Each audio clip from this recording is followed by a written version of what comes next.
નમસ્કાર, હું છું એન્કર અર્પિતા પટેલ. આપ જોઈ રહ્યા છો news snap channel. News snap ચેનલમાં દર્શક મિત્રો આપનું હાર્દિક સ્વાગત છે. દરરોજ નવીન સમાચાર જોવા માટે સતત અમારી સાથે જોડાયેલા રહો. વિસનગર શહેરના 3 દરવાજાથી રેલવે સ્ટેશન સુધીના ગૌરવપથ રોડ ઉપર ઊભી રહેતી શાકભાજી અને ફળો તથા રેડીમેડનો વેપાર ધંધા કરનાર લારીઓવાળાને કારણે આ વિસ્તારમાં આવેલા માર્કેટના વેપારીઓ ત્રાહિમામ પોકારી ઉઠ્યા છે.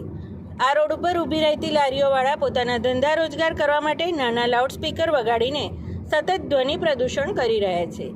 આ વિસ્તારના વેપારીઓ સવારથી મોડી સાંજ સુધી સતત વાગતા માઇકોના અવાજથી વેપારીઓએ એવી પણ ફરિયાદ કરી હતી કે આ બાબતે અમે પોલીસ સ્ટેશનને જાણ કરી હતી, પરંતુ કોઈ કાર્યવાહી કરવામાં આવતી નથી.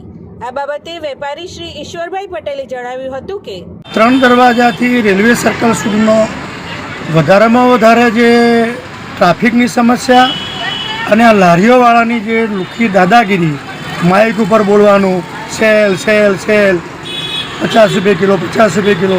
એ કૃષ્ણ સિનેમાના આગળના જે 21 લારીવાળા જે છે એટલા ડોન થઈ ગયા છે અને એના કારણે લોકો કંટાળી ગયા છે. વેપારીઓ પણ ધંધામાં કંટાળી ગયા છે. લોકોએ એમને ફરિયાદ કરી કે આ ઈશ્વર કાકા આ બધું. અમે પોલીસને પણ જાણ કરી, સિવિલ હોસ્પિટલના નાકાના જે બધા લોકો છે એને નગરપાલિકાના ચીફ ઓફિસરને પણ વાત કરી છે કે દબાણ ખાતાવાળા પણ એમને કોઈ કાર્યવાહી કરતા નથી અને ધ્વનિ પ્રદર્શનના કારણે બીજા અન્ય વેપારીઓને પણ બહુ નુકસાન થઈ રહ્યું છે.